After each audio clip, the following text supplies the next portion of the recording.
5 people that will never get the shafa'ah of Rasulullah sallallahu alaihi wasallam. Who are these 5 kinds of people that will not get the shafa'ah of the person whom Allah said, بِالْمُؤْمِنِينَ رَؤُوفٌ رَحِيمٌ? First, whomsoever commits shirk. Second, 2 kinds of people will not, two kinds of people of my ummah will not earn my shafa'ah. Imam Zaloom. Imam here does not necessarily mean an imam who leads the salat. Any leader, king, president, father, principal, imam, amir of a masjid, anyone who has been given the authority and he's zaloom, he is an oppressor. He did not treat his people with adl, with justice. He will not get the shafa'ah of Rasulullah sallallahu alayhi wasallam. Second one, a person who, listen carefully, we all commit sins, but there's a person who commits sins and he or she does not care. He stands at the door of the masjid and he smokes. Allah ابتلاك يا أخي بالتدخين. Allah is testing you with smoking. Hide somewhere and smoke. He doesn't care. He posts his picture drinking alcohol. He posts his picture, it's my girlfriend. He's openly disobeying Allah Azza wa Jal. Openly, proud. He's a Muslim. He did not leave Islam yet because he's just committing a kabira. But he is proud of his major sins. And he has ghulu. What does ghulu mean? Ghulu means go to extreme in the deen. We have a misconception. Look at this, 2 people, Rasul said. A person who has ghulu in the deen and a person who openly disobey Allah. The one with ghulu, Rasulullah said 2-word hadith. هَلَكَ الْمُتَنَطِّعُونَ. Perish, destroyed are the extremists. But who's the extremist? The extremist is not the ones that you think they are extreme.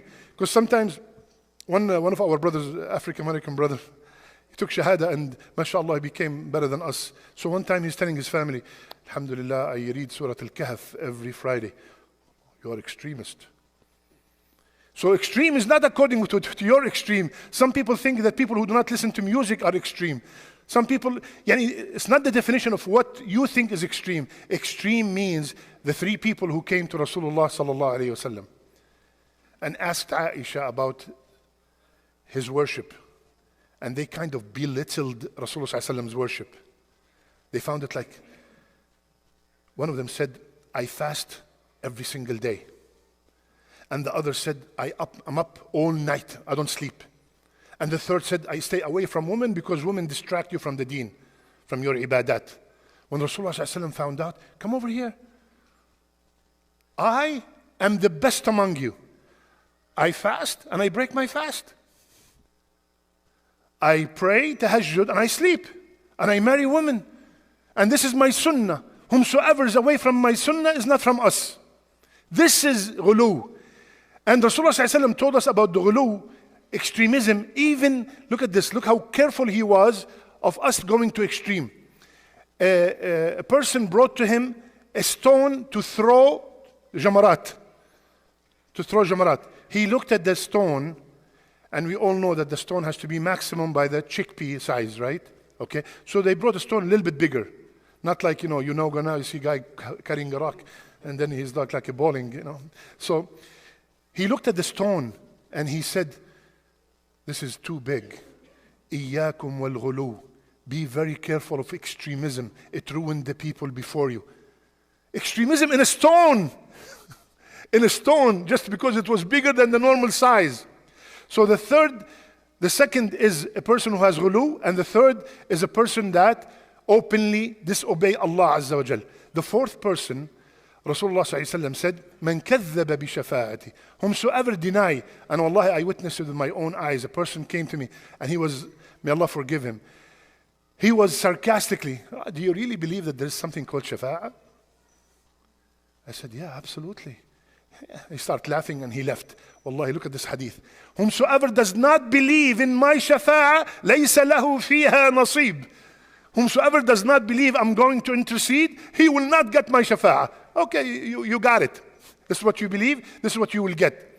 So the shafa'a is confirmed that Rasulullah ﷺ will be a shafi'a, right? And the fifth one, last one, hadith that we all know. Rasulullah ﷺ next to his hawd, and may Allah make us from the people who will drink from his hand, and everybody's drinking from there, and then some people came, and then all of a sudden the angels, what happened? Pushed him away. So Rasulullah said, no, these are ashabi, these are my companions. He said, Ya Rasulullah, you do not know what bid'ahs they started after you. So Rasulullah would say, suhqan, get away from here, get away, go away. Starting and innovating in the deen. Starting new things in the deen, as if we have completed all the things and we want some more stuff to do. Ya akhi, let's finish the things that we are supposed to do. Why do you want to invent in the deen? Why do you want to come up with new stuff in the deen? The safest thing is to follow what Rasulullah ﷺ told us.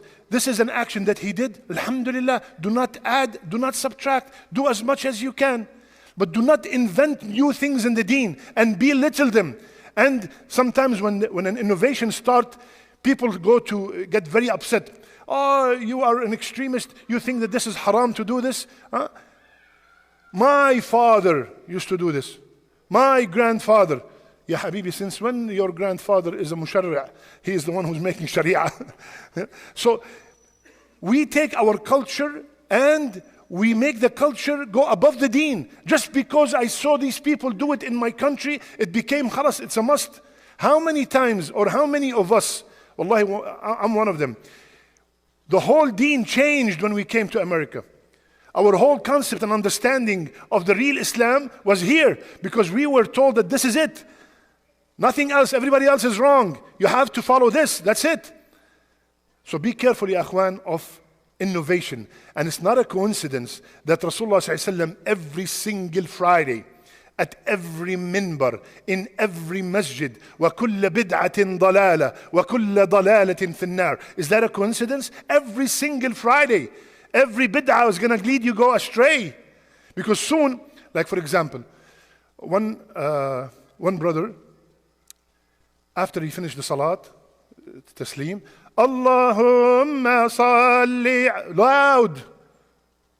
So I came to him and I said, brother, what is this? He said, what's wrong with the salat on Rasulullah sallallahu alaihi wasallam? Salat on Rasulullah is haram? I said, no, absolutely, it's an act of worship. But here in loud voice in the masjid, you're doing it. Where did they say that? Did Rasulullah sallallahu alaihi wasallam say after you finish the salat, loudly say, Allahumma salli ala Muhammad? He said, I know you're kind. You people.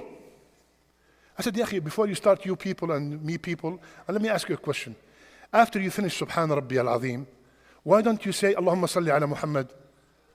He said, because Rasulullah did not do it. I said, Allahu Akbar. So did he do the other one? He said, no. I said, why did you do it? All my country does it. And he left angry. All my country does it. So you see, the deen starts like this, okay? Now my son is looking at me screaming, Allahumma salli ala Muhammad after that. Then he comes and he starts doing it. And then maybe he added something, wa salli ala Ibrahim, and he starts something. And his son saw that. Give it 10, 15 years, everything will be different. That's why it's so dangerous to add to the deen. So quickly, ya akhwan, the one who innovate, the one who goes to extreme, the one who does the sins openly, the one who denies that there is shafa'ah. And what was the first one? Huh? Shirk. The shirk. All five of them, may Allah keep us all away from them.